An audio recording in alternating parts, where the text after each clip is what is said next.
Welcome to a clash of titans at the prestigious Amber tournament. This is blindfold chess, where two of the world's best, Peter Svidler and Ruslan Ponomariov, battle it out completely in their minds. Svidler opens with the pawn to d4, and Ponomariov responds with the ultra-solid Slav defense. Both players develop their knights, and White's early queen to c2 signals a complex middle game ahead. The pieces fly out onto the board, Svidler develops his light-squared bishop, Black captures on c4, and the queens are briefly exchanged. Both sides complete their development and castle, reaching a very balanced and classical position. Now a delicate dance begins. The queens shift around on the queen side, probing for weaknesses. The knights reposition, and Ponomariov lands a strong knight on d5, creating some tension, and Svidler challenges it immediately. The knight hops to c4, putting the question to Black's queen and daring Ponomariov to find a response. Wow! Ponomariov unleashes a stunning sacrifice. The queen slides to b4 with check. He's giving up his most powerful piece to rip open White's coordination. Svidler keeps his cool and finds the only good move. He captures the queen on b4. Anything else and he'd be in serious trouble. And Ponomariov's follow-up is perfect. The knight recaptures on b4, keeping the pressure on and ensuring his sacrifice pays dividends.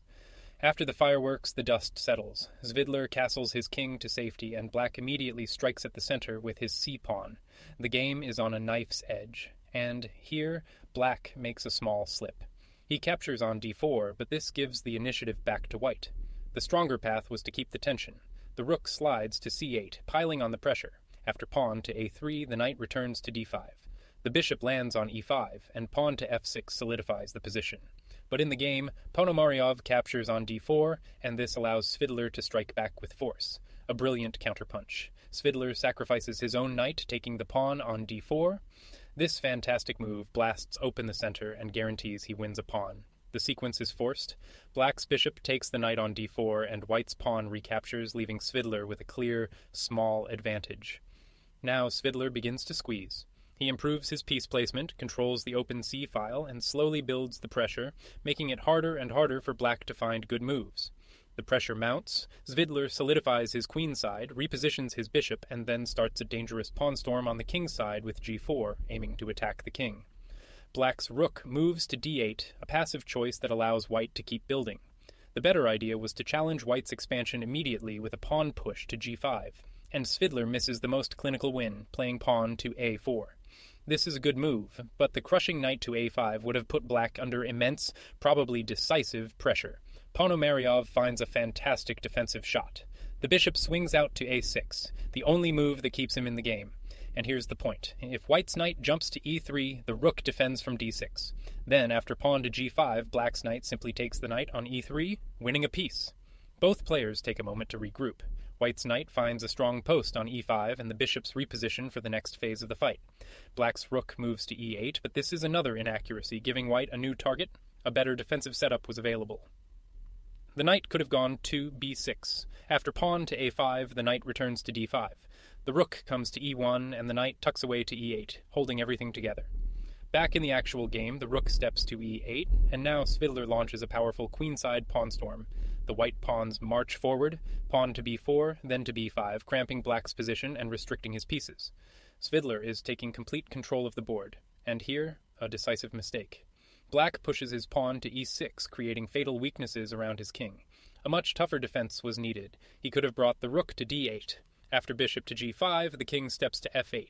Rook to e1, and the other rook comes to e6, and Black is still fighting. But in the game, the pawn goes to e6, and Svidler's attack now becomes overwhelming. Svidler masterfully exploits the weaknesses. He pushes his g-pawn, trades off Black's key defensive knight, and then his rook lands decisively on c7, dominating the position. And there's the hammer blow! The knight snaps off the pawn on f7, winning material and exposing the Black king even further. Black's rook moves to c8, but it's not enough. He missed a tricky chance with bishop to b3, which would have created some desperate complications. A brilliant move by Svidler. The rook swings over to c1, preparing the final, crushing attack. The devastating idea is, if the rook moves to a8, the knight jumps to d6. The rook must guard from d8, and the knight simply hops to c8, completely paralyzing Black. Facing immense pressure, Black decides to trade rooks, but this is an error that simplifies into a hopelessly lost endgame. The only try was to keep pieces on the board. The rook should have gone to a8. After knight to e5, pawn to a6, pawn to a5, the pawn takes on b5, winning a pawn and creating counterplay. But instead, the rook takes on c7, and this just helps white convert his advantage. And Svidler's recapture on c7 is perfectly precise. It's the only move that maintains the win, keeping all of black's pieces tied down. A pawn trade in the center doesn't change anything. Black pushes his e-pawn and white's knight simply captures it, tightening the grip. The knight jumps to f4, but it's another misplaced step in a desperate position. Black's coordination is completely gone, a calm and useful move. White simply tucks his king away to h2, removing any possibility of back-rank tricks. The knight retreats to e6, but this allows white's rook to become the star of the show. A more active defense was needed. The knight had to jump to h5. After rook to d7, the bishop goes to b3, rook takes on a7, and the bishop lands on d5, creating some problems for white.